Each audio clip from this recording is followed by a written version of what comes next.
No, welcome, boys and girls. It's week 16. This is a rather important week for the fantasy world, as you all know, and many of you know, and many of you who are still playing the game. This is championship week. Some of you may play in week 17. I don't know why. You'll regret that. If you've never done it before, you'll find out why. If you have done it before, you already know, and you're probably miserable and not looking forward to it. So I hope you're heading into your championships this weekend. It's me, Bob Harris, the senior editor here at FootballDiehards.com, joined with, as always, Emil Kadlec, the publisher at FSP and the chief of the entire operation. Emil, how are you? Having fun. Week 16. It's wonderful. How many title games are you in? I'm actually in 4, which is a lot. Usually I'm not in that many. So, and I have issues that we're going to be talking about, like Gurley. Right, that's going to be a big one. There's a few big ones. Just a couple news items off the top, just in case you missed it, in case you've been in hibernation. Josh Gordon, get him out of your lineup ASAP. He was suspended indefinitely by the NFL for more transgressions of his of the substance abuse policy, which the Patriots will move on. They'll have to find ways, and we may touch on some of that too as we go through. Cam Newton's been shut down, unlikely to play the rest of the season. Bet on that. Taylor Heineke will get the start. Todd Gurley, as we said, we'll get into, is questionable. Seems like he'll play, it really seems dicey, actually. Odell Beckham's ruled out. Melvin Gordon will play on Saturday. Keenan Allen seems likely to play. Spencer Ware is doubtful. James Conner's out. Julio Jones a game-time decision. So those are some of the things you'll want to have on your radar as we head into this, and I'll be doing the injury video as well, so you'll be able to check that. I'll be specific on some of these issues. But what we wanted to talk about here tonight was some matchup issues, Emil. And, yes. And then we have a great new tool here. It's the SOS playoff matchup. It allows you to look at the points against per position, gives you the best and the worst. Well, it gives you all the matchups for all the teams and where they rank, how many points they've allowed. And you can do that year to date, or you can do that last 4 weeks. I like the last 4 weeks. We'll be using that setting because it kind of gives you the latest trend. And we've seen that, Emil, with defenses. I was on the show with the Football Diehards show on the radio, Sirius XM Fantasy Sports Radio. We were having this discussion, Mike Dempsey and I, and someone was talking about their perception that the Colts defense was lousy. Well, it started out lousy. It's not as lousy anymore, right? So wow, it has completely changed, and as you can tell from last week when they shut out the Cowboys, right? Yeah, things can change, and they can change for the better or for worse, and you need to keep that in mind. Right, it happens pretty often. So let's look at the running backs. Let's look at the top 5 matchups, the most favorable matchups this week. And at number 1, the most favorable matchup, wouldn't you know it, it's the Arizona Cardinals, who host the Los Angeles Rams. And so that means Todd Gurley would be going into a matchup against a defense that's allowing 35.7 points per game to running backs, opposing running backs. But Todd Gurley seems very dicey, and here's the setup. He has not practiced all week. Did not practice Wednesday, Thursday, or Friday. Has an inflammation in the knee. Missed a little time in the last game. Because of it, John Kelly came in. Well, Justin Davis came in against the Eagles, hurt his shoulder. John Kelly came in, seemed out of his depth, just didn't instill a lot of confidence apparently because the Rams went right out and signed C.J. Anderson. The reporting on Friday is, and I've talked to Vinny Bonsignore of The Athletic, who covers the Rams on a daily basis, about an hour ago, and he confirmed what everyone else is saying. C.J. Anderson's it. And something that is interesting that I didn't really think of until this is Sean McVay comes from the Shanahan coaching tree. Well, Gary Kubiak, who coached C.J. Anderson, also from the Shanahan coaching tree. So it's a very similar offense, same concept. So C.J. Anderson's going to come right in. If Todd Gurley can't start, C.J. Anderson will. If Gurley struggles or suffers a setback, C.J. Anderson will come in. I'll also say Sean McVay has been saying things like, well, we're not going to risk our postseason. They're signaling that Gurley is either not going to play or going to play a limited role. So how do you handle this, Emil? If you're a Todd Gurley owner, it's a late afternoon kickoff as well, adding to the degree of difficulty. So how are you approaching this? Well, maybe we'll get a little more information tomorrow on Saturday because this is Friday night. But from what we have now, and I actually have Gurley in one of my 4 championship leagues, I'm going to have to bench him. I've got David Anderson for Arizona, which may not be a good matchup. I haven't looked that close. And I got a couple other guys. I have Connor in that league too, but obviously Yeah, David Johnson for Arizona. Yeah, sorry, who knows what I just said. Yeah, I got David Johnson, so I may just put him in instead of Gurley.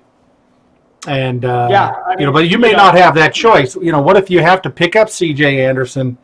Man, do you really expect that guy? Are you? I know the matchup's good. Would you start C.J. Anderson right off of being cut by Oakland and picked up by the Rams in your championship game? That'd be pretty. You'd be in pretty dire straits though if you're in that position. So you've ridden Gurley this far, and you have. And you go out and you make a quick pickup, and I would do that, if I was a Gurley owner, just in case. And then you decide. You start weighing out your options and looking carefully. Maybe you would go to footballdiehards.com, access the points against tool, and see how your other matchups set up. But look, just talking to people there. And so let's just say the team's official website was the first to report that Anderson would be the first man off the bench. Then Lindsey Theory from ESPN reported it as well. And then talked to Vinny Bonsignor tonight, and he confirmed all this. And he said, and he was the one who explained to me about the coaching and the understanding of the offense, and that's what's giving them the confidence to do this. So I don't know if I'd share that confidence in a championship game, but honestly, you might not have a great choice, and the matchup is crazy good. I might be hard pressed to back off it if I was in that position. If you could wait till Friday or Sunday afternoon, if you've got another option that's the afternoon or the night game, or maybe or Monday night, and maybe you got almost nothing, and you can pick up C.J. Anderson, and you wait till 15 minutes before, and then make your choice. Then, not everybody is in that position, so if you're not in that position, you may have to just decide not to play Gurley right now. But you still have another day to make that decision. Something may come out. Going to be a very tough call. And so we'll move on to number 2, the most generous defense against the two opposing running backs, the New York Giants. Marlon Mack looks like a great play.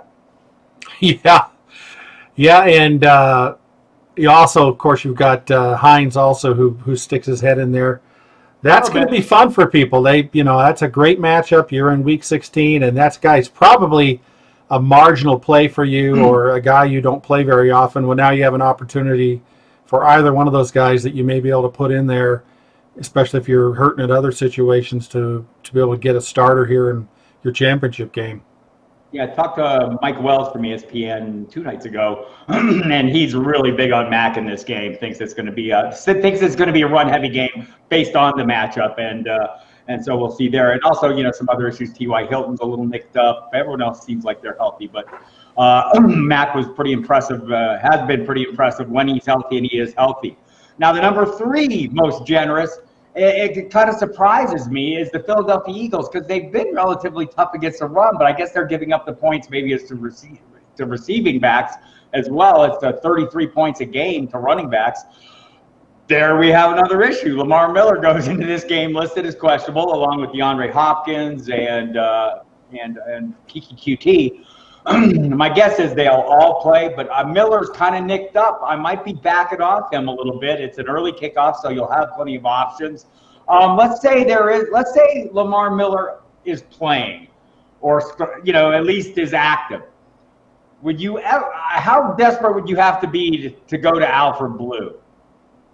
You'd have to be pretty desperate. You've got to hope you have something else on your bench that you can go to, because if Lamar's active, that's taking a big risk. And it's going to be hard, but it's also a risk to play Lamar Miller. If you watch last week's game, that ankle was an issue throughout the game. He was in and out before he finally called it a day, a little after halftime, I think. So very tough one there. Interesting enough, the Jacksonville Jaguars are pretty generous to opposing running backs as well over the last 4 weeks, giving up 32.3 points per game average to the position. We've got a new kid on the block. Kalen Balazs comes in. Frank Gore injured. His season is over. Kenyon Drake, they expect him to continue to play the same role he's been playing. So how eager would you be to play a Kalen Balazs, given this matchup and what we saw of Balazs last week was pretty impressive? Well, 123 yards on that long touchdown. He got 12 carries Frank Gore's out, but Drake got 1 carry, even though Gore went out. Glancing at the receiving stuff, you had Drake at 3 catches for 28, and Balaj only got 1 for -2. That was a long. 230 pounds, big play threat, can catch the ball. They didn't ask him to do that much in this game. I kind of like this play. I'm not eager to play Frank Gore or Kenyon Drake because the volume has not been there, and we don't see any change in that coming. So it's a tough play for him, but I think Balaj is in a good position in this game, especially with the way Jacksonville tougher, obviously, against the pass than the run. This number 5 is the one I like. Seattle Seahawks, pretty generous to opposing running backs, 32 points a game over the last 4. And we have a good situation, at least some clarity. Spencer Ware was declared doubtful on Friday. So Damian Williams shows up. Now, we saw a little bit of Darrell Williams in this game, in the last game. Not much Charcandrick West, but we saw Damian Williams without Spencer Ware handle pretty much a true feature role. Would you feel really confident in playing him this week? If I know that the guy Ware is out, I'd feel very confident. Now, I mean, he was monster. I mean, he had 2 rushing touchdowns. Those are just frosting on the cake. Let's see, what did he do? The Damian, he got 6 catches for 74 yards. I don't think you can expect him to do that again. That's a monster game, but I think he could have a monster game. I moved him up in our rankings up to solid running back too, as soon as the word came out that Ware was doubtful. Yeah, he's a great play, and also, because of he did well against who was he playing against? The Chargers. And B, he's a top 5 matchup this week on, that's a pretty good situation if you need somebody, and since Ware is most likely out, or if I said he's out or not, that's those are 2 guys, Balaj and Damian Williams. I would probably take Damon over Balaj, obviously. I say obviously. What's obvious? Yeah, I think I probably would as well. I mean, I trust the role. I've seen it for a couple games, or at least seen him, the game before when Spencer Ware was still active. Does this say anything about next year? Could Balaj? Well, for Balaj, yeah, I'm sure it does. I think that's what they drafted him to be. So, that's what as for Damian Williams, I think his role continues on as what it is. They'd like ideally for him to be a receiving back and the 3rd down back, but he seems to be built for a little bit more. Looking down at the other end of the spectrum, let's look at the bottom, the 5 toughest matchups. The Denver Broncos, the Oakland Raiders have a rough go. It's going to be hard to play guys like Doug Martin, Jalen Richard, DeAndre Washington. They're giving up an average of 19.1 points a game. Pittsburgh, a tough matchup for the Saints. Alvin Kamara, Mark Ingram facing a defense that's giving up 20.8 points, which kind of surprises me. I didn't know they were that tough because I thought Baltimore, who is the next, is giving up 20.9 points a game. Pretty close. Was the one was worrying me. New Orleans also very tough against the run, and Tennessee. So we've got Jalen Samuels going against New Orleans. More of a receiving threat, so still seems like a viable play. James Conner ruled out, by the way. So Jalen Samuels seems like a good play. The question to me is, how much do you trust Melvin Gordon coming off a 2-game absence going against the Baltimore Ravens this week? Boy, that's a tough one. Wow. He's a number 1 running back, typically, basically. They are, at least they're at home.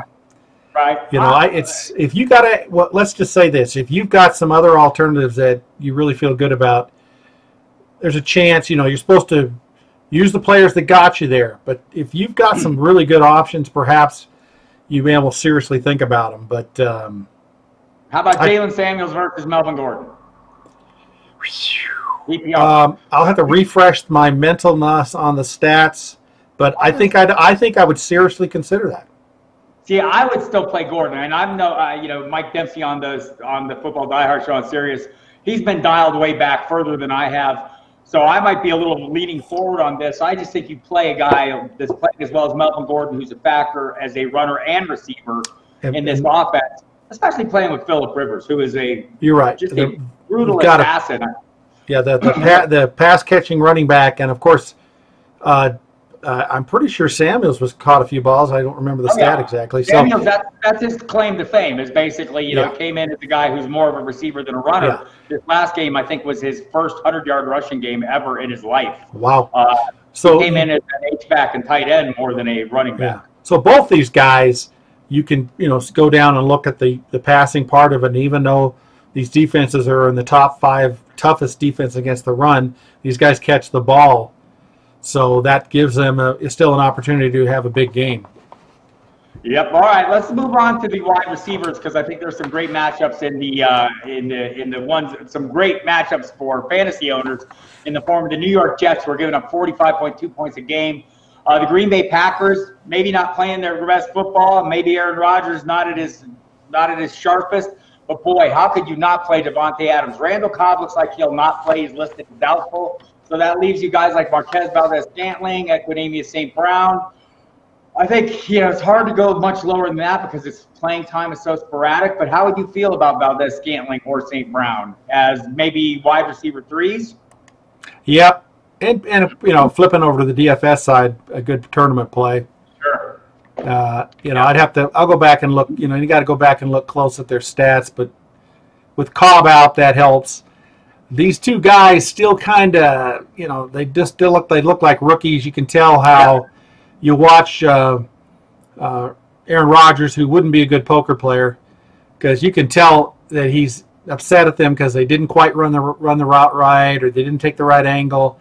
So that kind of limits their ceiling a little bit, in my opinion. So it'd be difficult to play those. Right, they're both capable of being big play guys. The issue for me with them is Rodgers tends to be focused, dialed in, hardwired into Davante Adams, and why wouldn't he be? Great play if you have Adams this week. Congratulations to you. Kansas City Chiefs, also very generous. They should have Eric Berry back. I know Kendall Fuller's going to play, had wrist surgery, I think, early this week, and he's still going to be playing. But Doug Baldwin, Tyler Lockett, David Moore, Jerron Brown, all for Seattle. I think we might see a little bit of passing, a little bit of scoring in this game, right? So yeah. Baldwin is healthy, by the way. Came off the injury report Friday. Look, Lockett is more hard for me to play. I mean, I know they've been super productive at times. Tyler Lockett's been very efficient at times. But I think Baldwin's the guy that intrigues me now that he looks like he's healthy and coming back into his own. Yeah, I think you're absolutely right. Of course, last week, monster game, six targets, 4 catches, 77 yards, and 2 touchdowns. Yeah, I think Baldwin's the play there, and if you got him in a season long, it's you have a good opportunity him there. Lockett, like you said, he only had 2 targets. He did well with them. Chris Carson got 6 targets and 6 catches last year. He's stealing that. That's kind of a little bit of an outlier for him, but and Mike Davis had 8 targets. So those 2 running backs are stealing a lot of targets from the receivers and the tight end. Yeah, it is. I thought that was nice little bonus for Chris Carson owners, and I expect another big game for him as well. I'd love to play him this week. Rashad Penny, questionable game time decision, unlikely to play. Houston Texans, great matchup for the Philadelphia Eagles in terms of receivers. Look, we all think of Philadelphia as being the easiest team to pass against. The last 4 weeks, they have not been. The Houston Texans are giving up 42.8 points per game to opposing wide receivers. Alshon Jeffrey apparently has a good connection with Mr. Nick Foles. Pretty sure, you know, if you have him, you want to play him. But beyond that, is there anyone they're trustworthy? And by anyone, I mean Nelson Aguilar, Golden Tate. It's going to be a tough one. Perhaps Tate, I guess, he's still a guy that you'd want to seriously look at. That's a good matchup. I like this next one. San Francisco 49ers giving up 41.4 points, fantasy points per game to wide receivers. Allen Robinson, Anthony Miller, Taylor Gabriel, the top 3 there. Trey Burton in the mix. Tariq Cohen obviously in the mix. All those guys are, I think, playable. I was talking to Bobby Gomes, our DFS Millionaire Maker winner, earlier today, and asked him about Mitchell Trubisky because I mentioned him in this week's DFS 3 and Out. Sometimes I like, if I like a bunch of guys in the offense, sometimes the quarterback is a smart play, and I wonder in this case. For me, I think that's it. I could play Allen Robinson. I think you're starting to get in dicey territory with Miller or Gabriel. They can both have big, at any given time. We've seen that. Tariq Cohen as well. I like the Trubisky play in this one, especially at DFS. He's reasonably priced. How are you feeling about this one? I feel the same way. He hasn't done a lot lately, but this is a great opportunity. He was out for several weeks. It looked a little rusty. They're on the road in San Francisco, but I don't think that's a big issue. You're right. I think the quarterback is a good guy. Is a good play. The mobility there of Trubisky, he can get it done with his feet if he's not getting it done with his arm. I kind of like that about him as well. I still like Cohen. Lately, I just love that guy.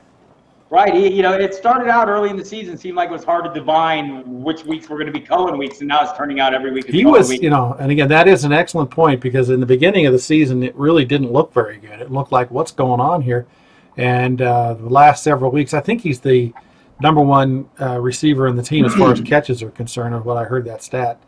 And he caught 5 catches last week for 31 yards and snagged a touchdown on top of getting the ball a few times. He's a tempting guy, but I like your point about the quarterback.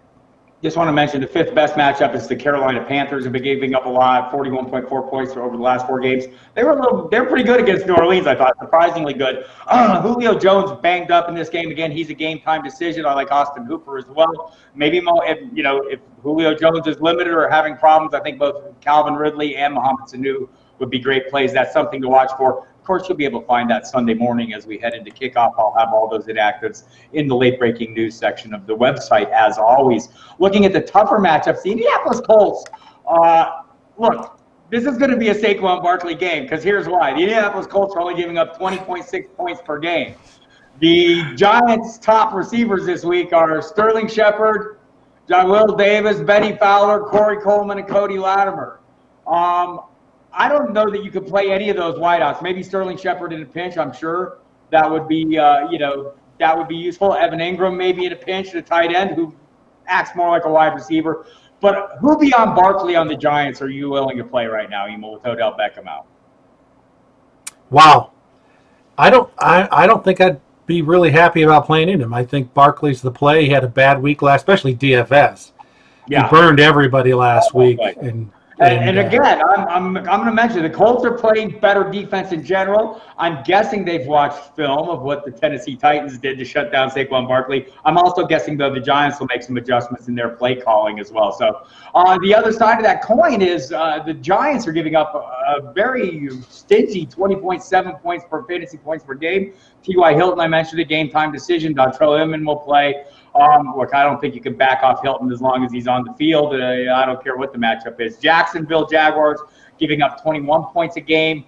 I think this is going to be a rough game for the Miami passing attack. One of the reasons I like Kalen Ballage is I don't see a lot of these guys making plays. Kenny Stills is capable. Devontae Parker, I'll have an article up tomorrow on the site where we talk about the Dolphins basically are ready to move on from him. They're phasing him out of the offense. So, anything he gets is kind of a spot play. Danny Amendola is hard to play. Any of them for you, Emil? Yeah, no. I mean, Stills would be, again, a guy who, if you're really hurting at flex, or if you're hurting at the wide receiver position here in championship week, you may be forced to play him. And that's about it. It doesn't look good to me. A couple interesting ones here as well. My light went out. Let me fix that. This is what happens when cats walk past plugs. What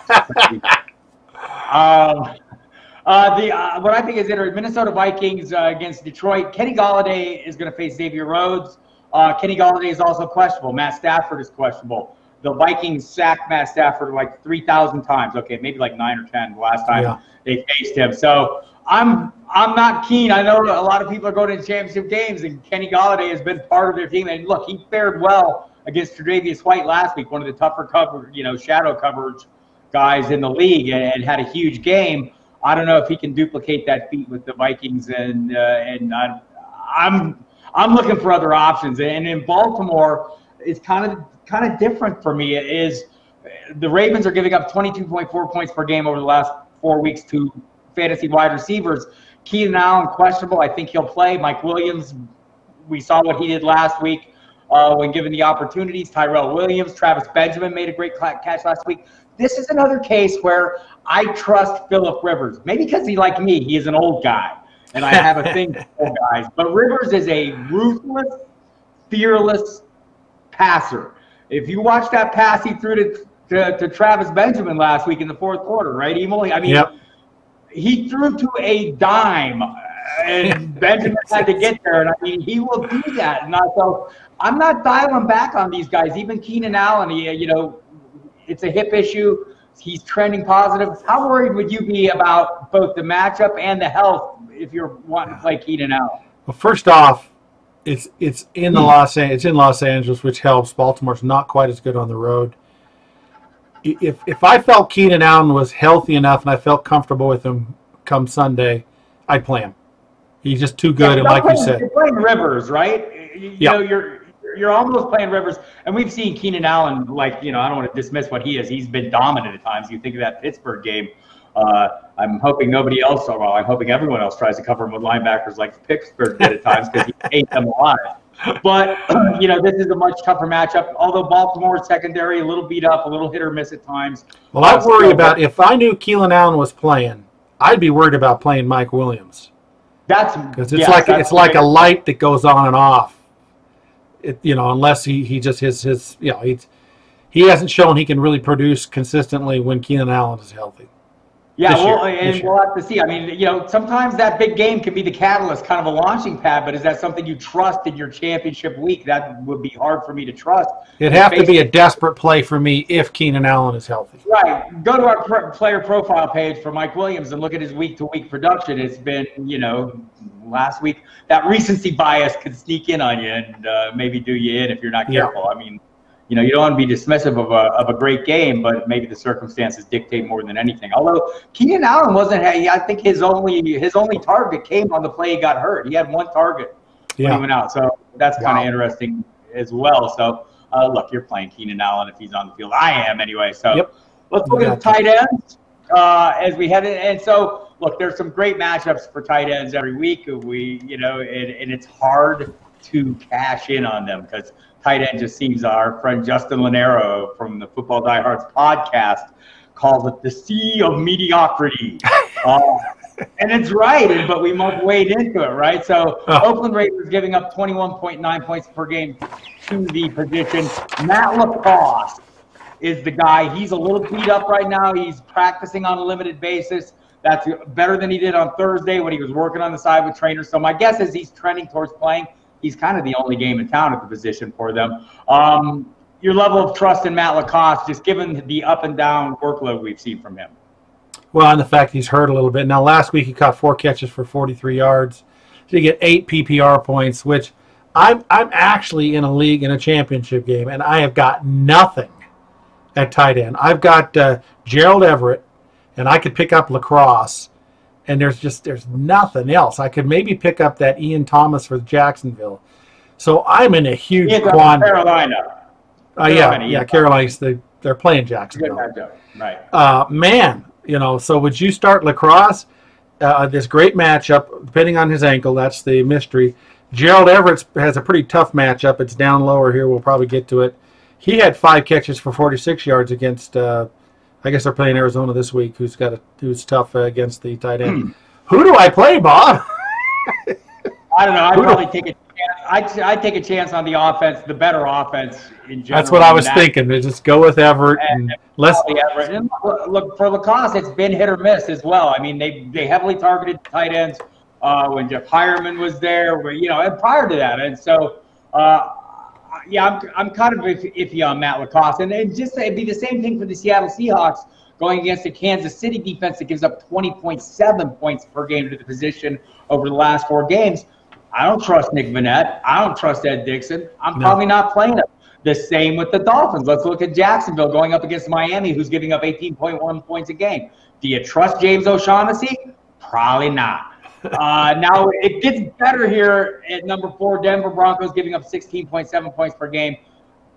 Look, the Raiders are starting to get some more tight end action. Jared Cook's the guy that we're all focused on. He's the leading threat. But we've seen Derek Carrier and even Lee Smith get a little action, Carrier in particular.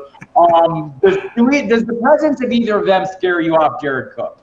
No, it wouldn't scare me off. If I've been going with him as that's my tight end, I'd go with it. It is in Oakland, so that helps a little bit more, gives a little more edge. So I'd roll with Cook. All right, the Houston Texans are giving up 15.9. They're fifth most generous over the last month. Zach Ertz, Dallas Goedert, Richard Rodgers, might see all three of them on the field sometimes at the same time. Goddard's shown some flashes as a rookie. Zach Ertz kind of disappeared last week. Was limited early in the week with an ankle issue. Is Nick Foles so dialed in on Alshon Jeffrey based on the one game we've seen that you're a little worried about Ertz? I mean, you're playing him, but are you a little nervous? I'm a little nervous, but they've got one more practice week under their belt. Yeah. Are they still in the playoff hunt? Yeah. No.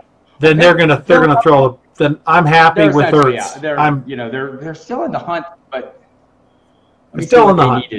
Yeah. Anyway, they have an outside shot. I'm trying to look at the numbers. What they need. Anyway, given that, they need a lot of help, but they need to win, so they do have something to play for. So I mean, I think you're not going to be overly crazily excited about Ertz as far as Goddard getting the ball sometimes or getting thrown to targeted, and I still think Ertz has got a good chance of having one of his typical nice games.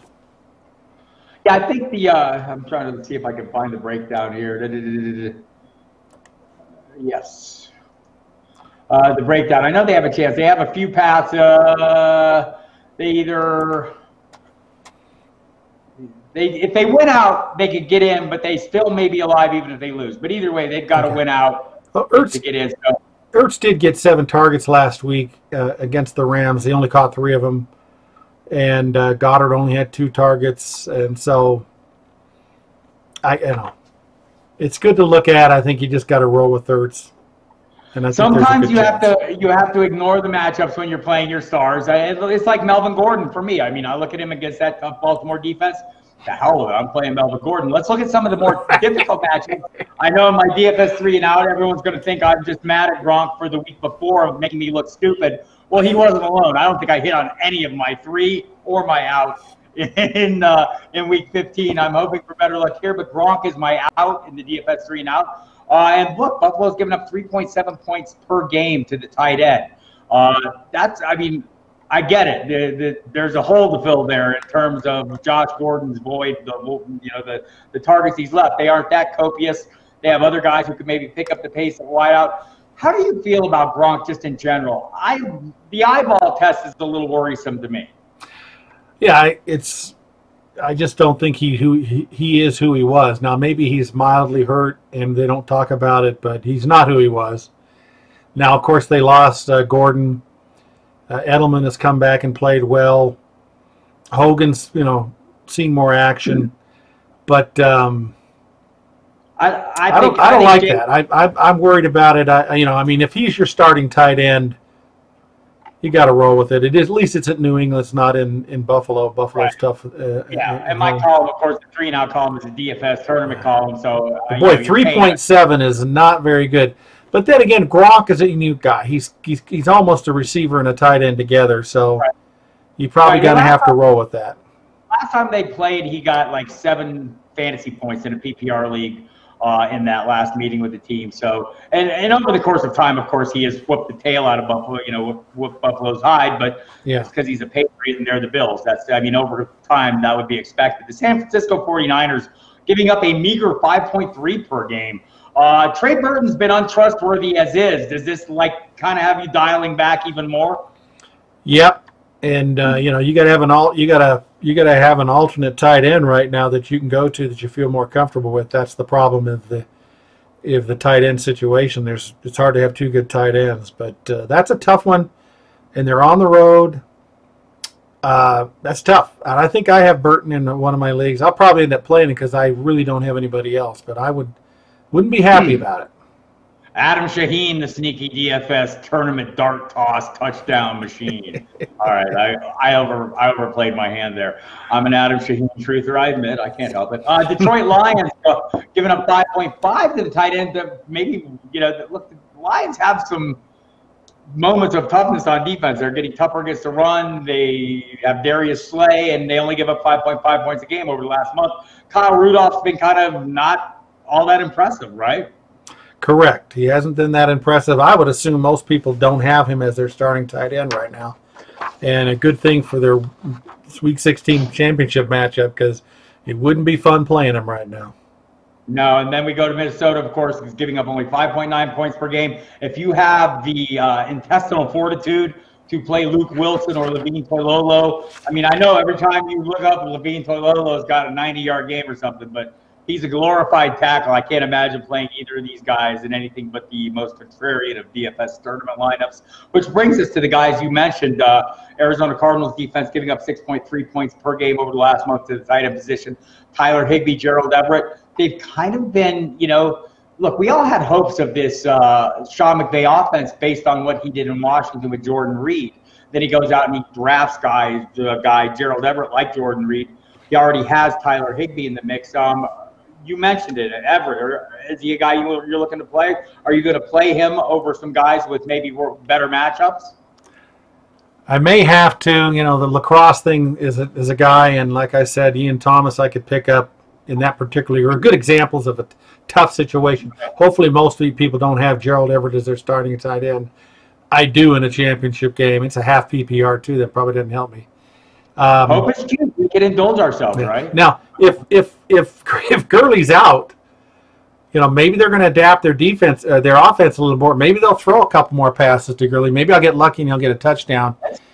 It's possible. They may have to rely a little more on the pass, beyond Patrick Peterson, who is listed as questionable for this game, by the way, who should, shadow Brandon Cooks for the most part. I think guys like Robert Woods or Josh Reynolds have much more favorable matchups, and maybe the tight ends can find a little room to run as well. Interesting week ahead, Emil. Championship weekend. Everyone should hit the site. We've got all the great stuff that you're looking for, including this show. We've got the podcast, the Chalk Talk podcast with Armando Marsal and Bobby Gomes, the DFS Millionaire Maker winner. Yeah, the Football Diehards podcast with myself, Justin, Kyle Dvorak. Great columns by the likes of Kyle, myself, Gary Davenport, Armando, Brad Cruz, Start Sit, Jen Ryan's season-long DFS Vegas cheat sheet. It's a huge Excel file. I keep it open on my desk at all times. You should do the same. Stuff from David Hunter, Matthew Sharon, all kinds of good and tools like you wouldn't believe, courtesy of Mr. Emil Kadlec, including our DFS lineup optimizer, something I use every week when I'm setting my lineups. Just a helpful guide. You don't necessarily have to follow it, verbatim. You can just see what they think compared to what you think. Always good. Our rankings, both the FSP staff and Armando Marsal's. The FSP staff will be updated through early Sunday to get you all the latest information factored in. So stay tuned for all that. Dial up the website on Sunday morning. In fact, we'll have not only the late-breaking news section getting you all the latest in the inactives. We'll have Armando and Bobby doing their live video, answering your questions, taking DFS season long, whatever you have for them in the hour leading up to kickoff. So there you have it, boys and girls. Emil, any last words? Well, good luck, everyone. Let's make smart decisions, not crazy decisions, and hope it all works out for everybody. Oh, I'm doomed then. I always make crazy decisions. Yeah, all right, me too. thanks, everybody. Good luck this weekend. We'll see you next time.